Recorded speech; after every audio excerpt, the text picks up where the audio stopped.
Here. Vice Mayor and Mayor Shaw. Here. Now we have a quorum. Okay. So our first item for discussion, consideration, and possible direction to staff is review and discussion of this City of Cottonwood zoning ordinance and direction from council regarding design review guidelines.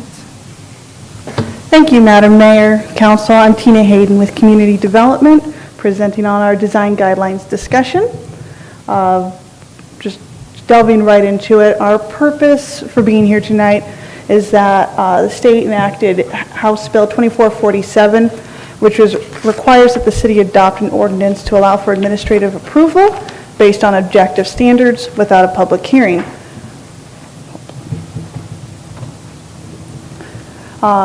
These items in brown, these ones are not currently in our ordinance to authorize administrative approval, whereas items such as land divisions, lot ties, everything in blue, we currently do administrative at the moment. Regarding the design development plans and design review, the League of Arizona Cities and Towns advises that we establish objective design standards that will aid staff in making determinations. Our intent is to update council on the development of those standards, receive feedback, and answer any questions. And I'd also further state that we plan on taking the middle ground in developing these design standards. We don't want them too rigid to have that cookie cutter design. We also want to allow for flexibility without having what I like to call design anarchy.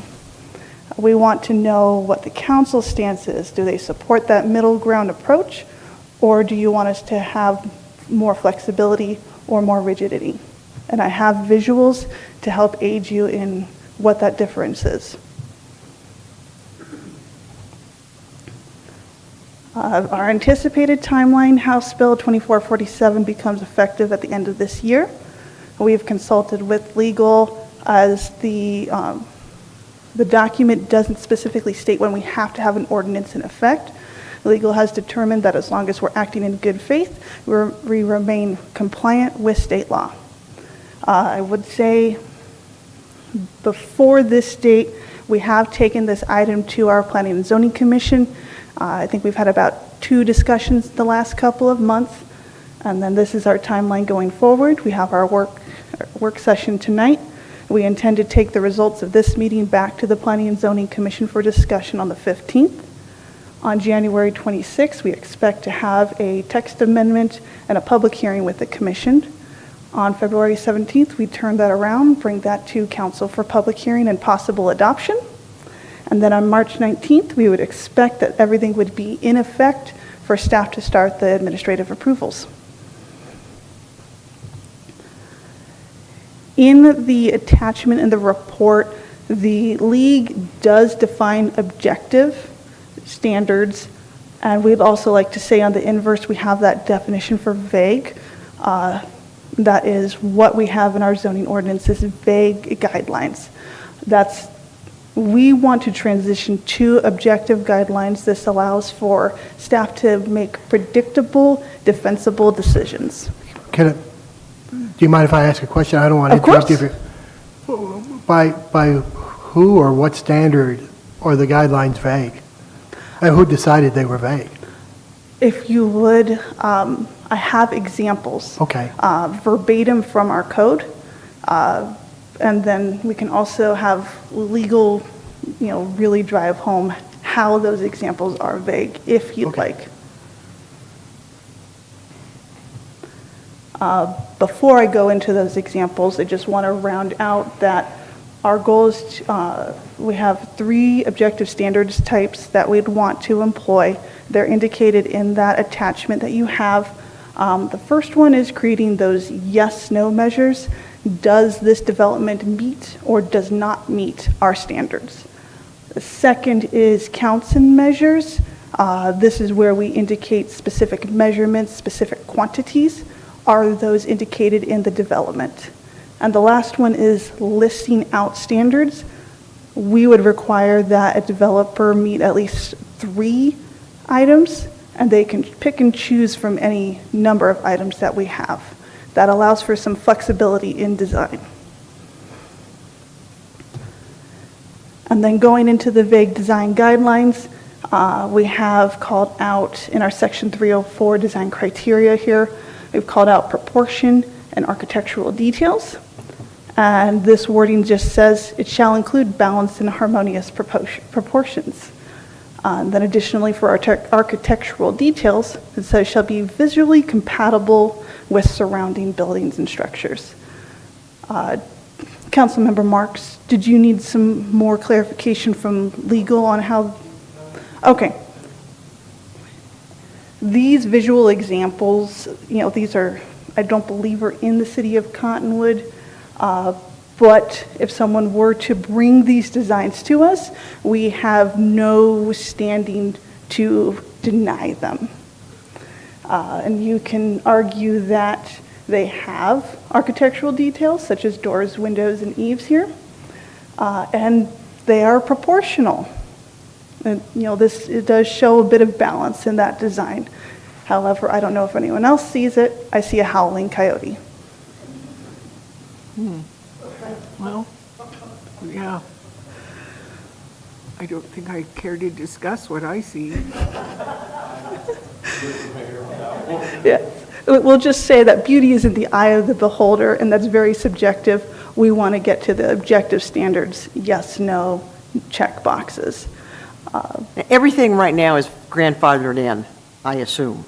Yes, all current design, any Okay. applications that come in, we're going to look at what the code currently says versus, What if they want to tweak something that's already not, you know what I mean? the way our code is written, any changes to the exterior buildings or sites is subject to design review approval. However, small changes might be able to be done administratively at this point. I have some additional slides just covering, vague guidelines versus objective standards. Again, this is word for word what's in our ordinance regarding architectural details. The league does call out the city of Concord, California as having some good objective standards here. While we say that we want visual compatibility, they call out that there should be a minimum of 3 to 4 approaches, and they get to cherry pick from this list. So we have 5 building frontages, store frontages in this picture, and you can see that we've got, some control copy paste going on. Versus this one kind of shows how we have 1, 2, 3, 4 building store frontages, but we have some variation that allows for individuality, but also a breakup in the monotony. Focusing on proportion, not only the relationship of the width and height of the building, but also the relationship of components such as windows and doors. This is what we have on the left, is what's in our zoning ordinance versus what the league's example has. First, they call out those openings on street faces. The building entrances have to be on that street-facing facade. Second, they call out for mixed use that the bottom floor has a greater proportion of that visual openness as opposed to higher, upper floors there. And then lastly, they again provide a list of items here that allows for that individuality, but still breaking up that monotony as well. Now we're focusing on fences and walls, and we'll use fences and walls kind of, concurrently. Currently in our zoning ordinance, this is an approved structure, no greater than 6 feet in height, built of wood, chain link, or masonry. The league's example, and this is a great example of, they call out for walls on adjacent streets. So we could look at, establishing additional standards for corridors, specific corridors like 89 and A. And they have a listing that allows for some visual breakup as well.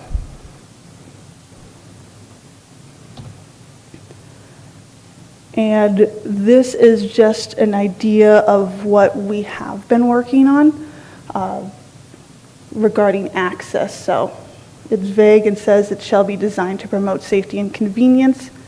We propose specifying that we'll use the general plan as guidance on whether or not we want to establish pedestrian and bicycle safety or prioritize vehicle access. Secondly, we'd also indicate either additional requirements from developers in the form of a parking study or some additional expert manuals to consult with. And then lastly, we do want to incorporate some opportunities for affordable housing. This first consideration is allowing parking reductions up to X percentage if there's alternative transportation modes readily available, or consider a certain percentage reduction of parking if there's a development agreement that the developer provides a certain percentage of affordable housing units. So that allows for some give-take discussion. And here is an excellent example. It's the same location built without objective standards. You can see by the horse and by this business, this is the update retrofitted with objective standards. You still have the individuality.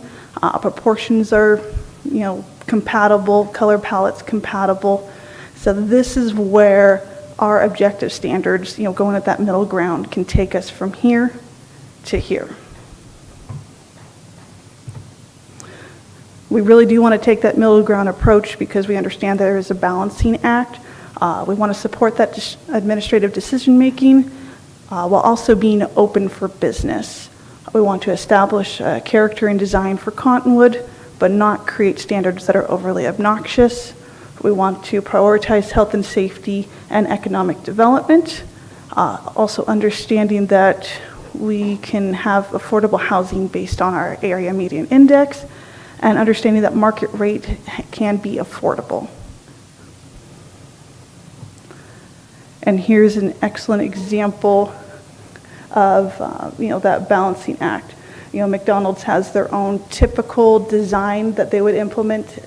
However, if we have more restrictive development standards, we could be minimizing their branding identity. Some additional considerations: we do want clear, measurable, predictable, and easily applicable design standards. We want to allow for predictable outcomes that do not result in monotonous development. We want to allow for those minor variances and deviations. We intend to employ graphics, so we'll look to other jurisdictions so we're not reinventing the wheel on that. We also want to pay attention to the objectives in our general plan.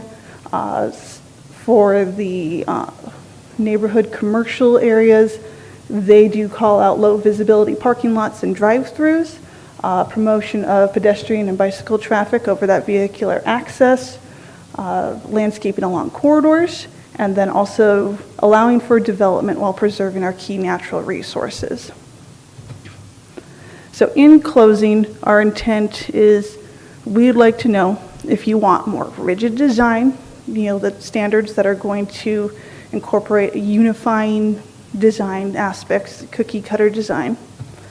If you want to allow for that design anarchy with a lot of flexibility in design, or if we want to have that middle ground where there's individuality in the design here, but you can see that there's some architectural elements that are compatible, massing's compatible, colors are compatible. If you want to see that compatibility but differentiation. So that does end my presentation. We are ready to have a discussion if you'd like.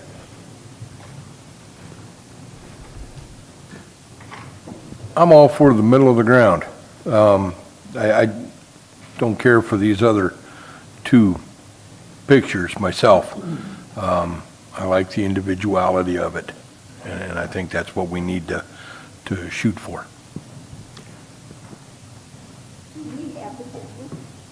Do we have a definition of design review currently? Councilmember Mosley, I would refer to our section 304, which does cover design review. I unfortunately printed out a lot of other materials, but not that section. Design review really does focus on the exterior portions of buildings as well as the site plan. Okay. And I believe I have the intent of those in the staff report of the design review section.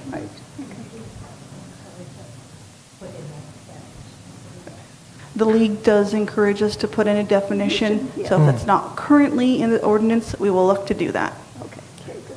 And forgive me if I missed this somewhere, but is planning and zoning weighed in a specific way on where they lean? Thank you for that, Councilmember Marks. I will say that you have seen a far more refined presentation than we have brought to the Planning and Zoning Commission. So my intent is to not only take your feedback, but to take this presentation to them to see if we can get some more fine-tuned feedback from them. Does that mean they haven't given feedback, or? At this point, I would feel unsure about what direction they want us to take with design guidelines.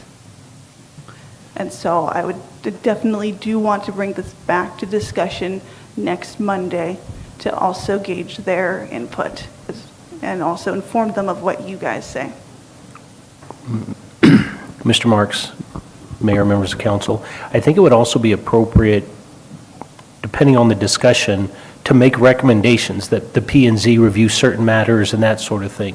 That's kind of part of their purpose. In addition to reviewing projects and whatnot, council can direct them to undertake certain things. And so if there's any additional clarifications that you would like for them to add to the update, it would be appropriate for you to make recommendations to Ms. Hayden here to make to them to add to their staff report. We actually have a staff report up in the queue because this is going to work pretty quickly.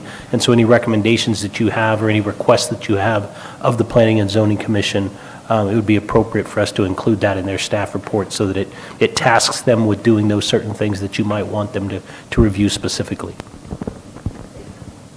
I can see going into the middle ground as well for a couple of reasons. I think it could help us in economic development when pulling in corporations or companies or businesses or whatever, as well as if other communities take the high road, that would help us as well, in my opinion. Do we have any idea of what other communities, I mean, I can't imagine we would, but what other communities might do? Thank you, Councilmember Wilden. We do conduct quarterly cross-jurisdictional meetings with our ComDev counterparts. They are not as advanced in the process as we are at the moment. I would say Sedona has very rigid standards. Right. That example of McDonald's, I think we're all aware, the teal arches, required by Sedona's design standards. But we can also, the league did call out the city of Concord, California. We can look to them. We can look to, the design guidelines that, of the various municipalities down in the valley. So we're not reinventing the wheel. We're just going to look at other jurisdictions. Sure. And see what works for Cottonwood. Okay, thank you. I have another question too.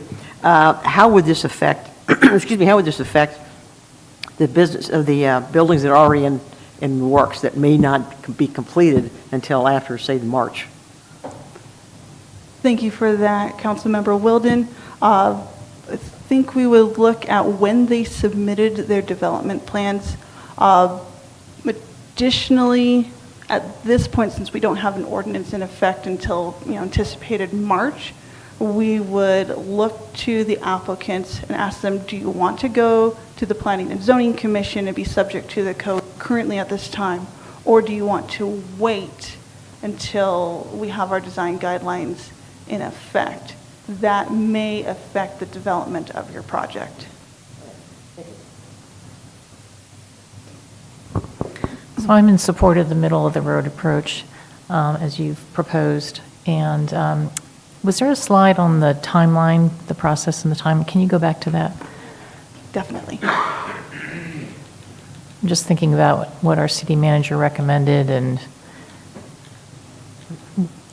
if anything, what we might want to specify. So they're meeting next week, the P and Z is meeting next week. Okay. One question I had is, will the public receive the proposed text amendment with sufficient notice in advance of the public hearing so that they have time to look at it? I mean, because they will have their own perspective, and it might be of value to understand how they're reacting to it. Thank you for that, Vice Mayor Coates. With any zoning ordinance text amendment, we are required to have a legal ad posted in the papers at least 15 days prior to the meeting. Okay.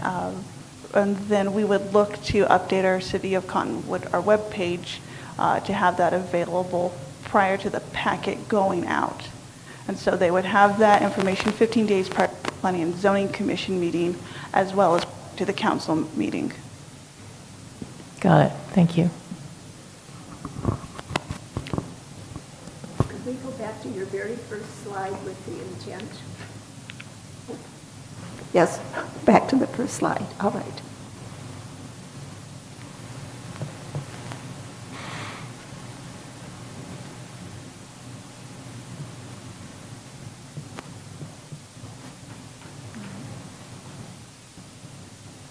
All right, as I was reading through the League's recommendation, there was a statement that said, by ordinance, we may adopt a self-certification program for architects and professional engineers. And I was wondering what those qualifications might be. Is that something you're considering? Is this pre-certification?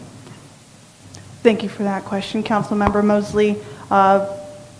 I believe during our review of the text that it had a specific population qualifier that we did not, our current population did not exceed or meet or exceed that threshold. So we're not required at this time to implement that. However, at the council's direction, we can explore that in the upcoming year. What would be the benefit, I mean, in the long run of that, of pre-certifying? Thank you for that question. The legislature's intent is to expedite permitting processes. I think the overall goal is to get that housing development going to meet our needs. It ultimately is with the intent that the process is expedited. I can say that I'm in favor of the middle ground also. Don't want anarchy and end up with a building like we saw in that picture.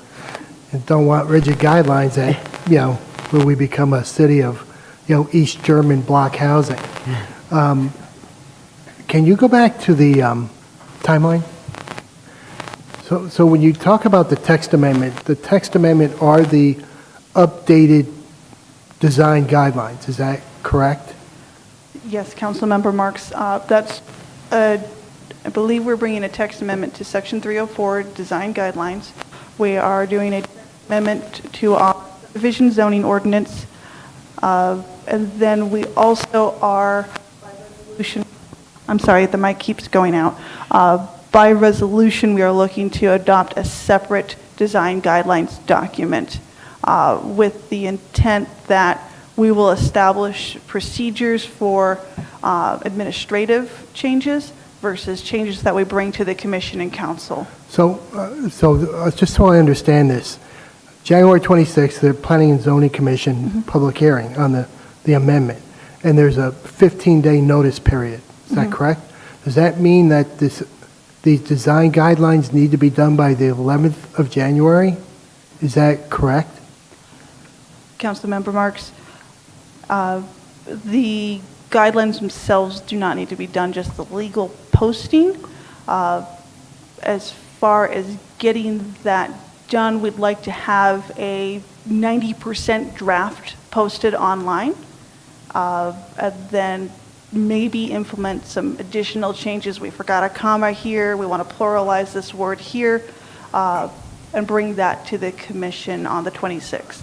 Okay, so you want to have, I just want to make sure, it just doesn't seem like a heck of a lot of time to do what seems to be a lot of work.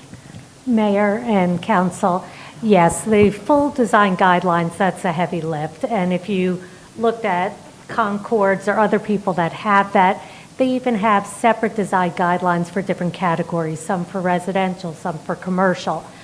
But because we are required to have objective standards, this is at least a start.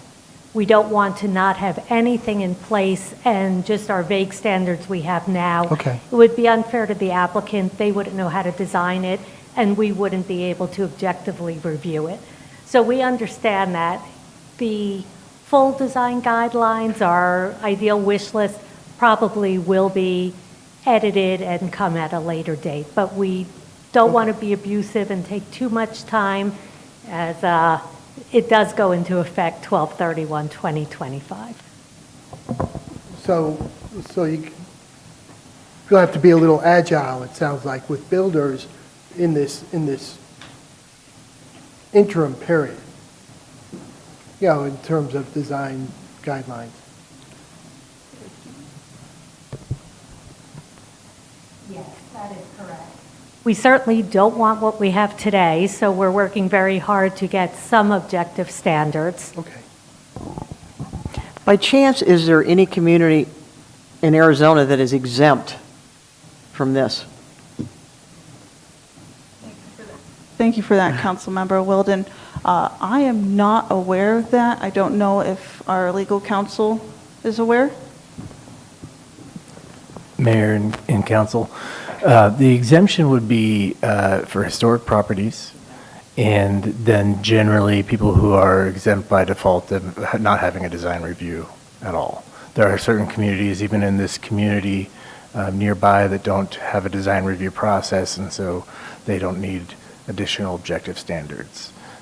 But historical properties, so a place like Town of Jerome, where the entire thing is historical, they would essentially be exempt.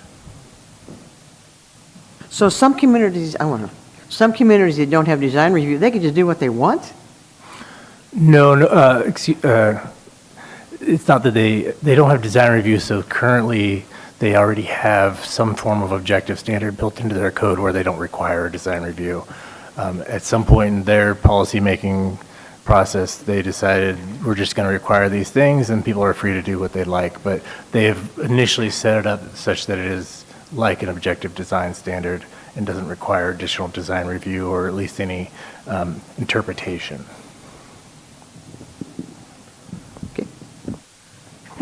Okay. I have a question, too. I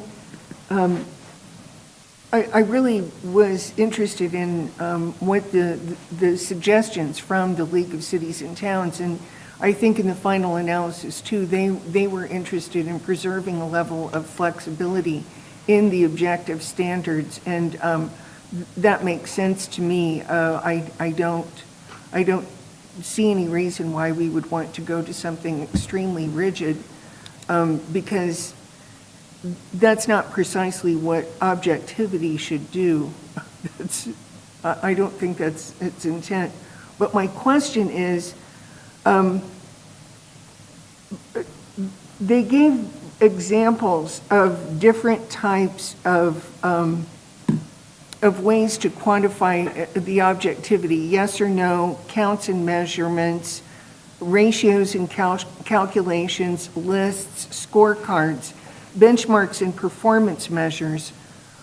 We selected 3 of those, and I just kind of was interested in the rationale for why we might, you, not me, but you might choose 3 of the 6, not all 6, but 3 of the 6, and what the rationale is for those, the sense that those would be effective to work with our coming objective standards. Thank you for that, Madam Mayor. Director Kutro, can I have you embellish on that? Certainly, Mayor and Council. We looked at the others, and we're not saying we won't use them, but for instance, the scorecards, those were very tricky in my opinion. When I was trying to do that, it was almost like a list where they would have choices, but each choice would have a rating, and then the ratings would all add up to a number, where I just thought the lists were easier to understand for both staff and the applicant. I'm trying to remember what were the other two? The scorecards? yes and no, I think. And that we you listed certainly those. looked at. Those are kind of easy. Counts and measurements, and then ratios and calculations. Yeah, the counts and measurements, those are things that we're going to use, and every municipality uses them. They're already in our code, our setbacks, our heights, but here they're just a little more detailed. For instance, if you have a wall of 200 feet, every 48 feet you'd have to break it up with something. So those are the counts and measures, and we think those are valuable and very understandable to both the applicant and staff when reviewing. And the last one was the benchmarks and performance measures.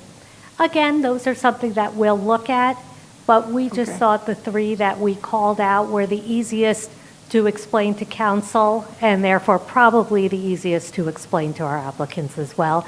And I think using those, they give us a lot of flexibility. But if you were specifically enamored of one of the others, we'll certainly look at that. Was there a particular? No, I only wanted to ask. Oh, okay. What your thought Yeah. process was, because I too thought scorecards looked, well, I don't know about that, but I just wondered why you chose the ones that you did. It makes sense, it does. And also, while researching this, we looked at towns, Concord, we looked at a few other towns that the leagues recommended. We called quite a few municipalities, some in Maricopa County and some here, and most were looking at yes, no lists and the quantifiables, because again, the others, they're a little more technical, and I think they would require much more study time than we currently have. Mayor, if I may, I'll just add the specific definition from the statute. Objective means not influenced by personal interpretation, taste, or feeling of a municipal employee, and verifiable by reference to an adopted benchmark, standard, or criterion available and knowable by the applicant or proponent. And so we have a good idea of what objective is. We don't have a specific definition of what vague is, at least in here. But to your question and to some of the discussion is, these are some examples we have now, but it really depends on the context in which we're trying to do this, right? A yes/no might apply for certain characteristics of a building or certain components, but not for all. And same with all of the rest. You can have variety in the code as required by whatever the thing is that we're working with. Okay. One thing I noticed, this is more out of curiosity, but, or maybe not. One of the items in HB 2447 is allow applicants with a history of compliance with building codes and regulations to be eligible for expedited permit review. Did they give any kind of qualification of what history is? I mean, how do you know who has a history?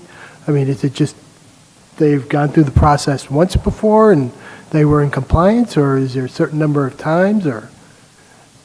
Thank you for that question, Councilmember Marks. I will say that this item had that population threshold. Okay.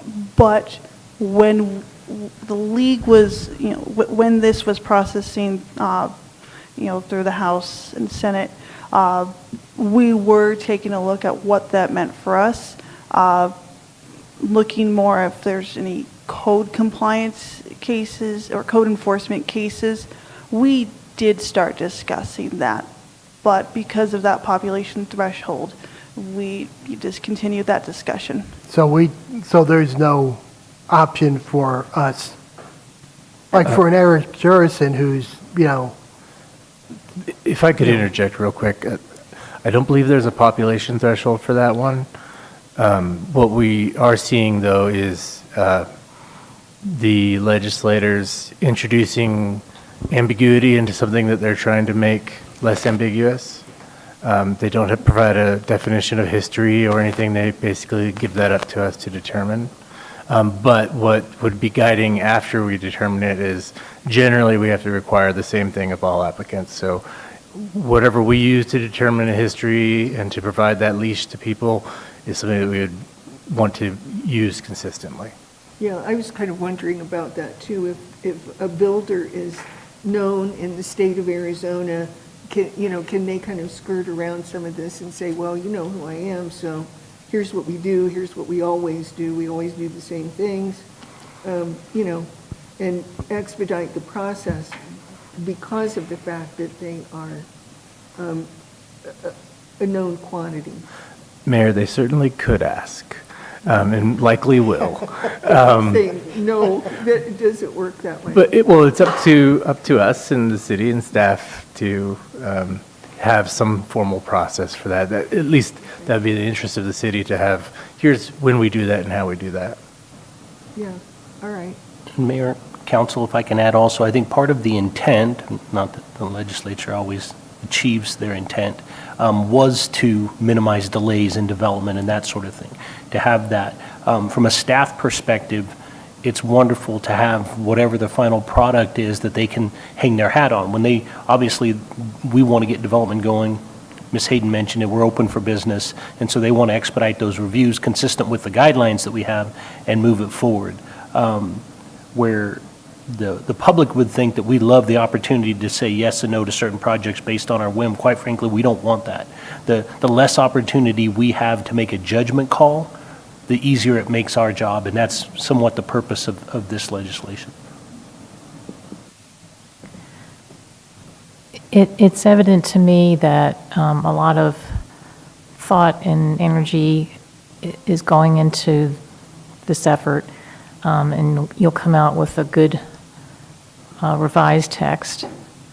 That said, when presented with some plans, there may be a hiccup where there may be something you didn't anticipate. How will that be managed if the text doesn't allow for what the developer is proposing, and you yourself would say, well, that should be acceptable, but the text wouldn't allow it? Would the developer have to wait until the text is revised to have to go through the whole process? Do you understand what I'm saying? Thank you for that, Vice Mayor Coates. We can also do what's called a director's interpretation, which allows for them to review the code to see if it specifically prohibits it or just doesn't indicate it as allowed. Essentially, if there is a gray area, the director can make an assessment of that project, because otherwise, if it is prohibited, then yes, we would be looking at a text amendment of the document. Do you think you have enough from, hang on. Do you think you have enough from us to take to planning and zoning as far as our wishes? Number one. And number two, are there any concerns that you happen to know of from P&Z that we can maybe help them with? Thank you for that, Councilmember Wilden. It's my understanding that you guys want us to pursue that middle ground approach. Allow for that, having some consistency in design, but not, rigid, cookie cutter design. So we can definitely take that and run with that. We can look at what other municipalities are doing, so we're not necessarily reinventing the wheel. So I think a document should go together fairly quickly. And then as far as concerns with the Planning and Zoning Commission, I know that they wanted to focus on stormwater. We can, I think that was their main concern in the last discussion. As far as looking for, what direction we to give them, I am drawing a blank on, what I would ask of you. I think with what you are saying, about this middle ground, I think that's the best direction we have, and we'll take that to the commission. Okay.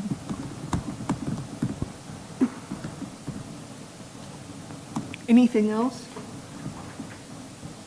Well, as long as you're satisfied that you have the proper direction, we'll let you have it and go from there. Good job, thank you.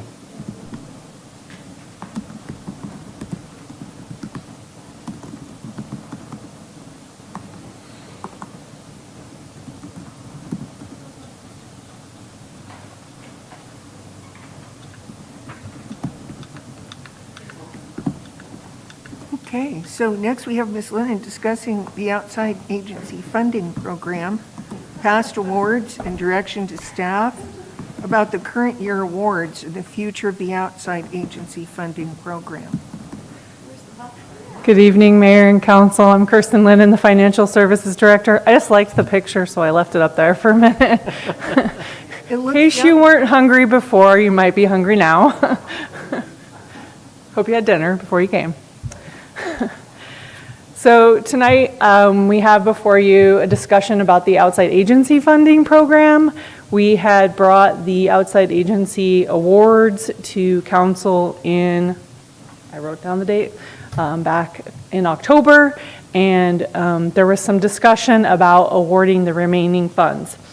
There was $63,500 that we did not award at that time of the $290,000 that was budgeted. So tonight I just kind of wanted to go over some details to think about before you discuss awarding that remaining money. Also, we want to discuss a little bit about the future of this program. So the first item, which is always something I talk about first, is how sales tax is doing for the city currently. As of October, the end of October, we were down 1.8% over the same period from last year. And last year was actually lower than anticipated and ended lower than I anticipated in the budget. 1.8% doesn't seem like a whole lot when you look at this chart. It's only $158,000, but that is only for that 4-month period. And we do budget to use all of our revenues that we receive in our budget. So being down is you kind of have to start looking at what you're going to fund during the year. So the rest of the slides, I kind of just put them together just so you'd have a visual, because I hate having people just stare at me while I'm talking.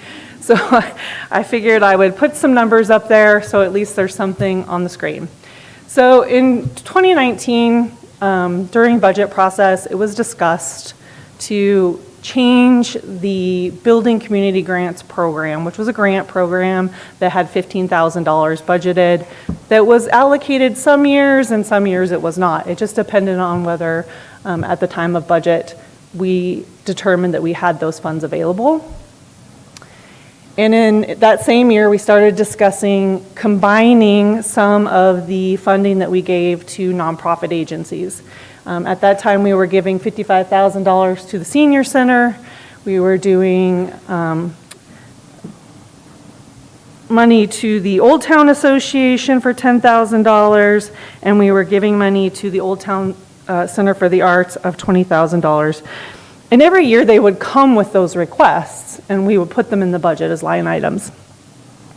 So during the 2019 budget process, we discussed it, and it was decided to make a outside agency funding program, which is for nonprofits to request a grant, basically, of funds for a project or program that they wanted to have.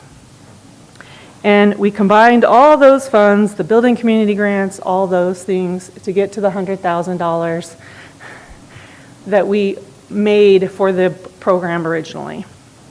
So for the first year, we received 14 applications totaling $289,000, and we funded 8 of those 14. And as you can see on the slide, we didn't fully fund very many of the requests. It was typically a portion of the request. I think there's one on this chart where we fully funded their request. A lot of the times there's a lot of discussion about what they're doing with that grant funding, what types of programs, how it affects the citizens in Cottonwood as we're allocating those funds, along with the rankings from the committee and what we decide. So then in '21, we received 16 applications that totaled $320,000, and we funded 10. And as you can see, again, we did not fully fund all requests. We did fully funded one of the requests, and the rest were all partial funding. Then in 2022, we received 14 applications for $294,000, and we funded 11 of those. And we increased the amount of funding that we allocated. We went from $100,000 to $150,000.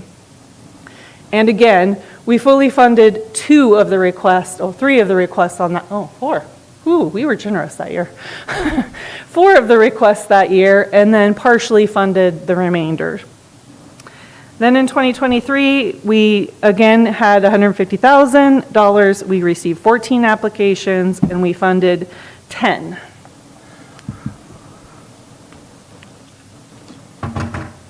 And in 2024, we received 13 applications for $332,000, and we awarded to 11 applicants. And then in 2025, the program got kind of off track. We had put out for requests for funding this program, and we received, I wrote down, sorry, 9 applications. We actually received 10 applications because we did receive one from the senior center.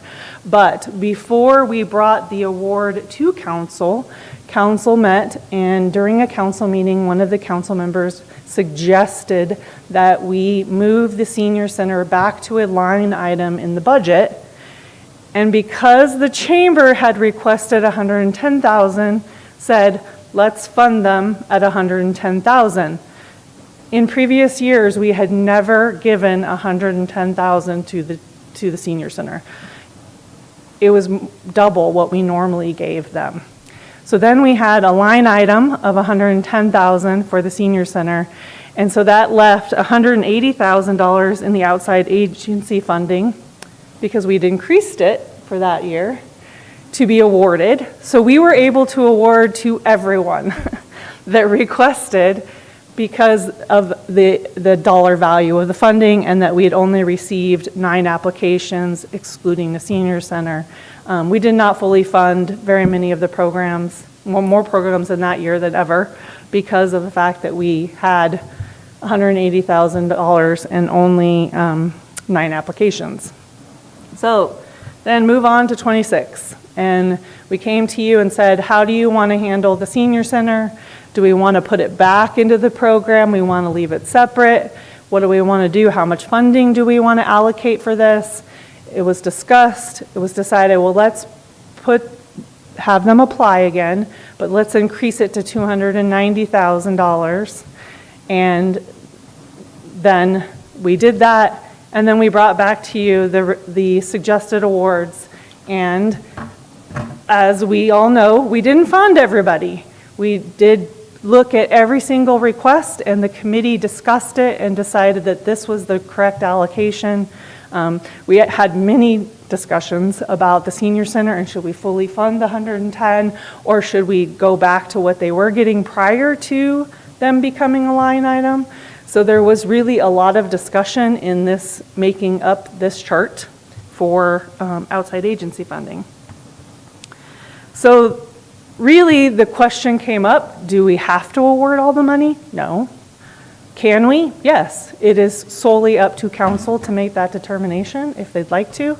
Staff would like to recommend that we don't, that we leave it as is and move forward with changing the program by putting a few more boundaries on, like the limit. They should have a limit that they can ask for. Other agencies, that's what they do. They have like a maximum amount you can ask for. We'd like to also look at maybe changing the criteria and being very specific that we don't fund operational costs. And you know, that if you're asking for something, you need to have a program or an event. And so for future years, I definitely would like to discuss how we want this to look. I did give you some examples of what other agencies are currently doing. Sedona by far gives away more than anyone else I could find to outside nonprofits. They also have a lot more reserve funding that they can allocate towards projects and expenses. In the packet, you'll see that like Camp Verde gives $50,000 away, and it's only to nonprofits that give direct support to citizens in Camp Verde. And then like Buckeye has a program, and theirs is $126,000 annually, and they request that you provide essential things that do give to essential community needs. So there are some really confined criteria that they have to meet to be able to get those awards.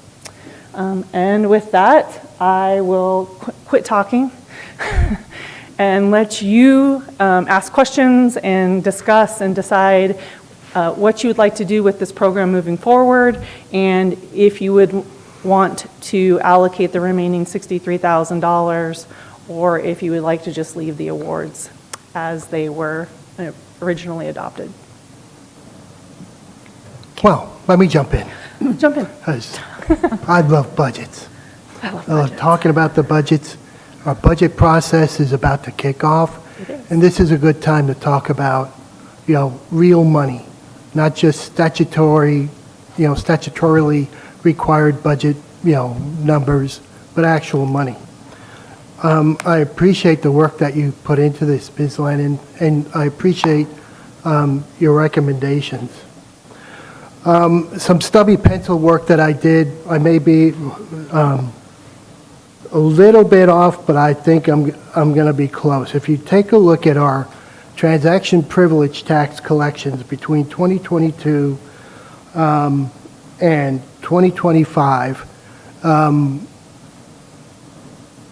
you will see just the base numbers that there's an increase. But when you take into account that between 22 and 25 there was 11% cumulative inflation, we had a 9.8% increase in TPT tax collections.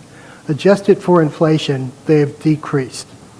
Our share of state funding over the last 2 years, from 2025 to 2024 decreased compared to 2024, and it's forecasted to decrease again 2026 over 2025. Our revenues are generally flat. Now, you know, over this, you know, 4-year period, we've had, you know, we have almost doubled our almost 100% increase between 22 and 26 on our third-party funding, which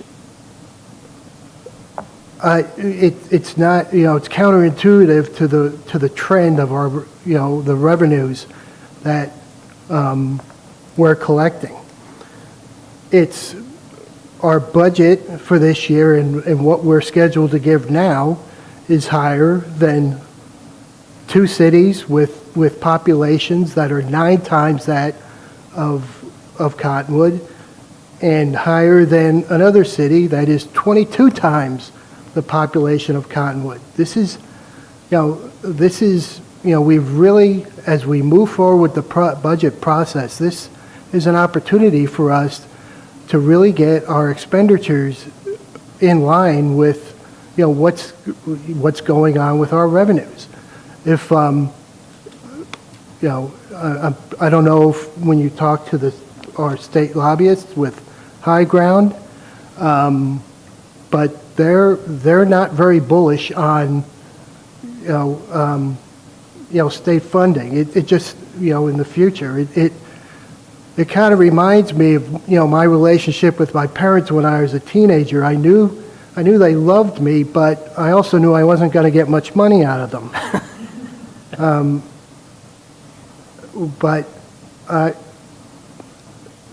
Look, here's council's job description. We set policy, and I think generally have really been great at being in line with that. We hire and we supervise and manage the city manager, the city attorney, and the city magistrate. We hit a home run with Mr. Cifuentes. We do great, we don't do anything to screw up our relationship with Gus Rosenfeld, and, Judge Kelly is awesome. And we also approve the budget, and we really need to, use some elbow grease this year in taking a look at what we're spending money on. I'm not saying we need to, lay people off or cut services or anything like that, but, there are efficiencies that are possible, and we just need to get our expenditures in line with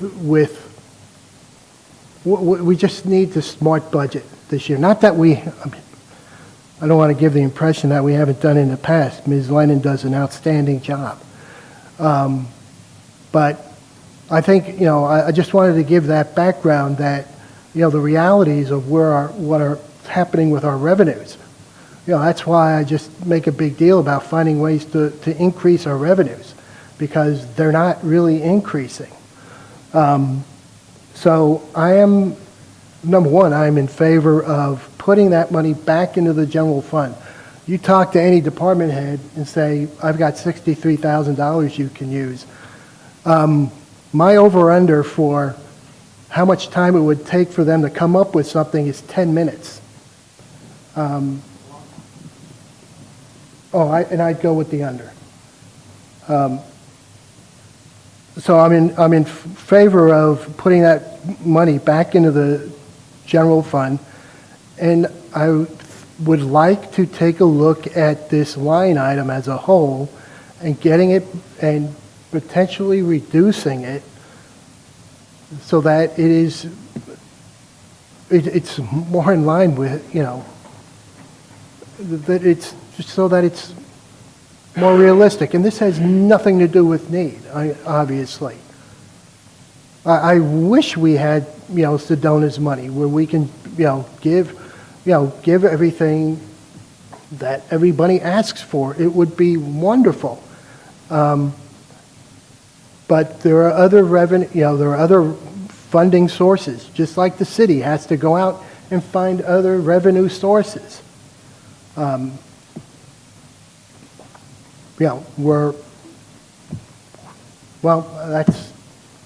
That's all I have to say. That's my feeling. I had a comment and some questions. First, where I wanted to start is just talking about the value of the nonprofits in our city. They're integral partners for cities and provide human services. So improving public health, and one example I can think of is Verde Valley Caregivers, providing rides to doctor appointments. They address needs in housing and food security. So, there's Project Rising Hope that, provides food sharing. They fill gaps in services that cities can't and build stronger, healthier, and more vibrant communities. And it can be really difficult to quantify the value of nonprofits, but all of us having met many of these nonprofits and seeing the work they do, I believe the outside agency funding program should be continued. To me, it's a matter of what is the total pot of money available and how to structure the program going forward. The outside agency funding currently, and I'm not a finance person, but I think it consumes about 3.4% of total revenue, and I think that is too much. So thank you, Ms. Lennon, for sharing the information on what the other municipalities do. That's very helpful information. I did have one question on Sedona's approach, where they have service agreements with their senior center, the Humane Society, and Verde Valley Caregivers. So I'm interested in the basis for creating a service agreement versus providing grant funding. How does that work? Basically, it would be similar to how we used to operate with the senior center, where you have an annual agreement that says that we're going to fund a certain dollar value. And then typically you would have a contract and they'd have to report to you, like we do with the Humane Society. We have an agreement with the Humane Society. We also have an agreement with the Chamber for their services and the funds that we provide. So it would be a similar type of agreement. And it would be possible to go back to that with the senior center. We were doing that prior to this program being created. That was how they received their funding, is that they would every year, we would review a contract and have a dollar value that we would contribute to them in place before the year started. I don't think it's an impossibility. I think that if you were going to say that we think the senior center is a priority to fund, that's probably the best course of action, and pull it out of this outside agency funding, just because you can then say we're funding this percentage based on the meals that you provide to Cottonwood citizens. I think it would be an easier contract to do. The other organizations are a little more difficult, but like Sedona, we did have one with the senior center. We do have an agreement with the Humane Society. We do not have an agreement with Verde Valley Caregivers, but we also have a transportation service. So we have our Cottonwood Area Transit and our ADA transit, paratransit, and then we have the Verde Shuttle. So I think that would be why we don't have an agreement with Verde Valley Caregivers, because we provide transit for them as well. I would like that, I don't know how the council feels about that, but I would like that to be something that you, the city staff, consider going forward. I don't have a personal opinion, but. Well, I agree with that. My thought at this point, I'll just jump in and say that, I'm really fine with the idea of refining this program, putting some parameters in place that really fit addressing, taking care of some of the organizations that are really providing direct service to citizens of Cottonwood. So, but at this point, I'm okay with leaving all of the funding levels where they are. However, in the case of the senior center, I really want to see them funded this year at the same level that they were last year, just because they're in a state of transition. But at the same time, I want to make it clear to them, and I do think that Aaron Mabry is going to do a good job of looking for grant funds that will, bring that into focus. But I just don't want to leave them hanging right now in this transitional moment. And the other thing that we could do, at least to the tune of perhaps $5,000, is provide the seed money for the wine consortium, because they ask more directly, and they're asking for seed money. But I think from this point forward, I think if we were to do that, what I would ask them to do is think in terms of connecting to other sources of funding in the future. That we could that we would grant this money this time, but next year they need more commercial investment, and not dependence on the city for their funding. Other than that, the rest of the money can stand as it is, and whatever remains of that. I mean, at that point, we would be talking about $25,000, another $20,000 going to the senior center just to float them over the course of this year, $5,000 to the wine consortium as seed money, with the understanding that both of those would change next year, along with the parameters for the program itself. I think it needs to be renamed too. I don't think outside agency funding is particularly descriptive. I would like for it to be called community partners funding, because a lot of the people that we're talking about, as Councilmember Coates is pointing out, are really key players in our community in a way that we want to help them, we want to recognize them, but we don't have to keep increasing funding year after year in order to meet that need. So, you know, once you take out $25,000, you know, there's another, you know, whatever that is, $33,000 that can go back into the general fund. Can you clarify, Ms. Lennon, what has been paid this fiscal year so far?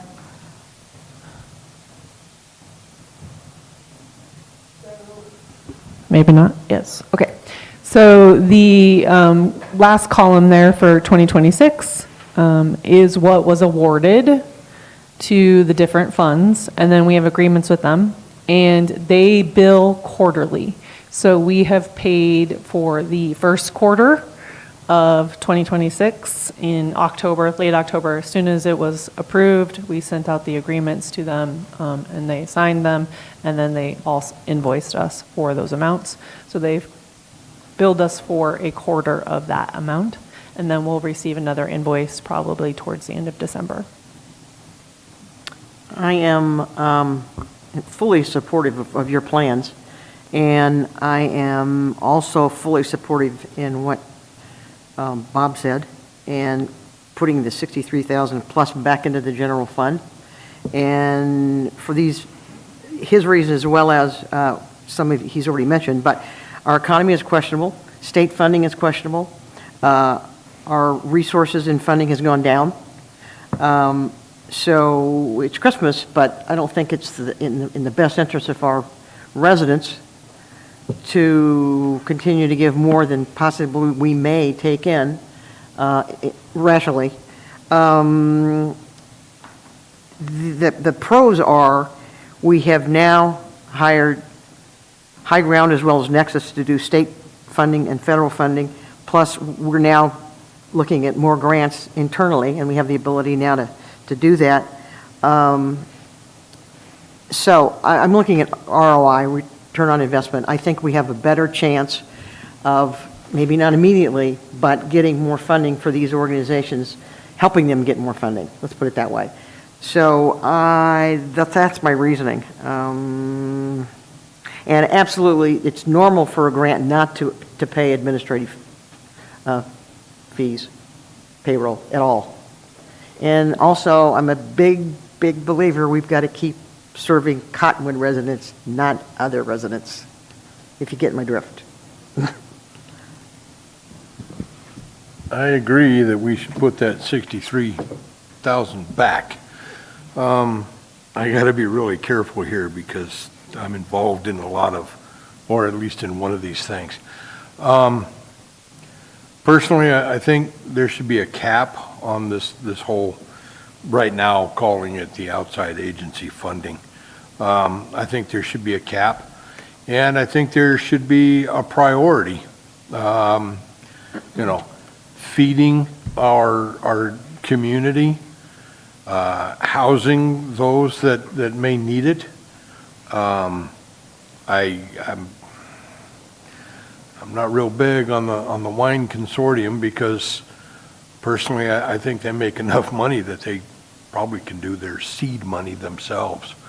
But you know, we need to put a priority on who gets funded, and that's, you know, feeding and housing our residents here.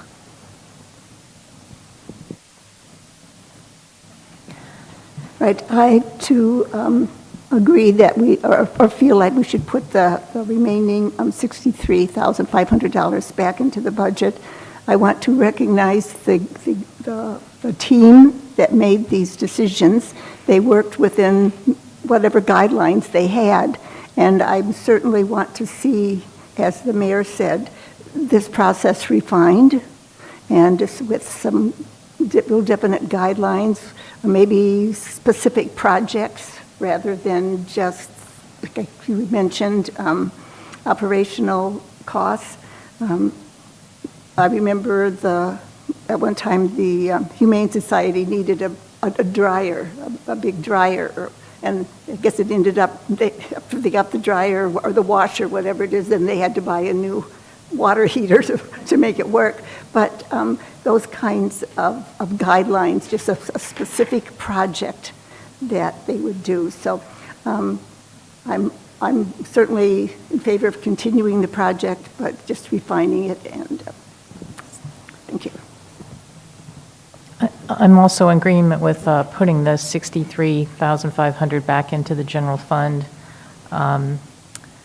Ms. Lennon, in your recommendations, you recommended the criteria for an award going forward, and I would like to see a criterion that requires applicants to define how city taxpayers benefit from the spending, and if possible, a requirement that they measure and report on their program, how their program delivered against that criterion. The other comment I had was timing. When would staff come back to council? I realize we're asking you to do a lot here, make a lot of changes. But I'm also asking the question in the spirit of making sure that some of these organizations that have come to depend on us for funding get a heads up as to what the future will be looking like.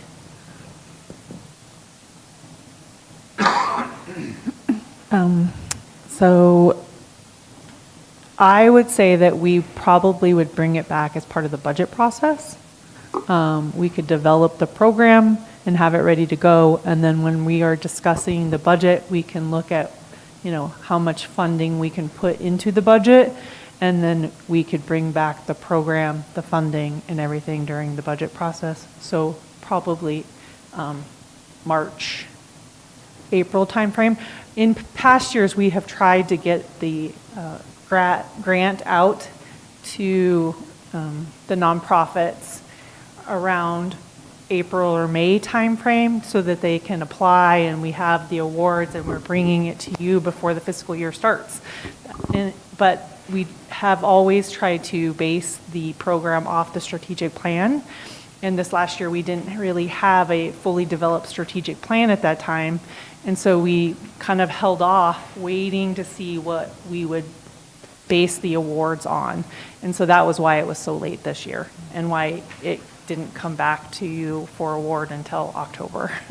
So the hope is to have a plan developed and ready to go. We'll bring it back to you with the budget process to have some discussion, get your approval on it, and then we'll move forward with getting it out to the nonprofits in May or June. One other thing I want to say as an umbrella is this city and this council is extremely fortunate to have Mario Cifuentes leading this train or boat or whatever for bringing these two organizations to our attention and getting them, and other things he's got planned. So thank you, Mario, from the bottom of our heart. The other thing, before you say anything, is I think our boat, for an analogy, has been tilting one way or the other, back and forth, and I think this council finally is able to right the ship, and it's time, and this council is extremely qualified to do that, so things are looking good. Well, we thank you for that clear direction as staff. So Councilmember Wilden made a comment, if I understood her correctly, about, not just now, an earlier comment about the city might be able to help some nonprofits with some grant funding opportunities. Is that within the scope of our contract with these outside Well, we could firms? do it in a different, I talked to the chamber. The chamber would love to bring in somebody that's qualified in teaching grant funding. Okay. And they've tried it and it fell through, but they would be more than happy to help us and do that for the businesses and others. I mean, my bigger That's one question thing, is, yeah. is there something that we can Right. do to help? Yeah, Vice Mayor Coates through the mayor, yeah, absolutely. I think those are the things that oftentimes when you look at some of these grants, they provide additional points, and I think you folks probably heard that today. It's all a ranking system. You know, how do you write that grant so that it qualifies the best for the funding? And oftentimes community partners and underserved community partners helps, for lack of a better term, place the thumb on the scale for some of that. But I think there's an opportunity. I think during this discussion, I had conversations with each of you about these fundings and these community partners are vital to us, but most of them are truly social services. And social services are usually funded at the county level and at the state and federal level. We can facilitate that through the contracts that we have and be able to help them and continue to help them. But I think if that's a priority for council during the budget time, Kirsten and I can take a look at that. And you know, I appreciate the kind words tonight, but I think I tell folks kind of half jokingly, I'm no mental acrobat. We just have really good people, and we're able to pull this off. And you know, I appreciate the kind words that you said to Ms. Lennon, because in our discussion on this, she said, hey, how frank can I be? And I said, say everything. You know, they need to hear your professional opinion. This council has very high regard for our professional staff, and she does a great job. And I think when we get into this budget process, it's going to be unlike you've seen. We've talked about it. I've shared with you that we're going to do some community outreach and see what the community would like to see as budget priorities. And this is something that we could absolutely fold in there. And with some hypotheticals, you know, community, the city currently provides this much funding. This is what we do. Would, you know, the public, would you like to see this funding continued? In which way? I think there was some great discussion tonight about the service agreements.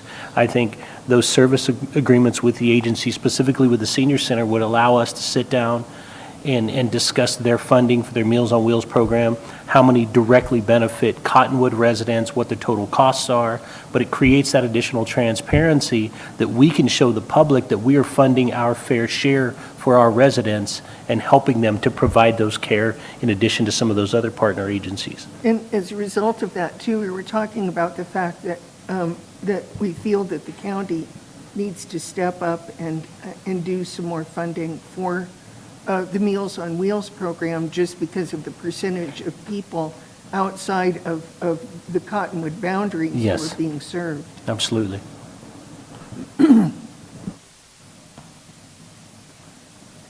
So, yeah, and while we're doing thank yous, you know, I really want to express, as I thought about all of this again, I really wanted to express my respect for the decisions that were made, the process that you guys went through. I didn't want you to feel like it just got, you know, kicked back in your face and, you know, well, we're just going to ignore all of that and change it all. It's pretty evident that we're not really at that point. And it does seem like it's kind of an arduous process when you have this many people wanting a piece of the pie. So thanks for that. Thank you, we appreciate that. We are always looking to try to recommend the best solution, and so there was really a lot of discussion on who got awarded, and so we appreciate that you appreciate how much work we put into it. And I wanted to, you know, make sure that we thank the committee members. They also had to take the time to read every application and discuss it, and Yeah. you know, those 4 committee members were very beneficial in making the decision, so. I want to chime in here real quick. I mean, I know I sound like I'm kind of against some of these. I'm not.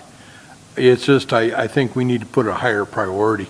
But I do respect yourself and the committee during this process. It's a very tough decision that you have to make collectively.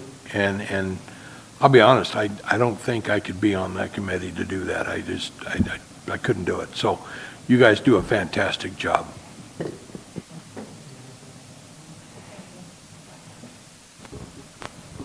And I think I have clear direction, so thank you. Okay. I'll make a motion for adjournment. I'll second. All in favor? Aye. Aye. All opposed? Thank you. Nay.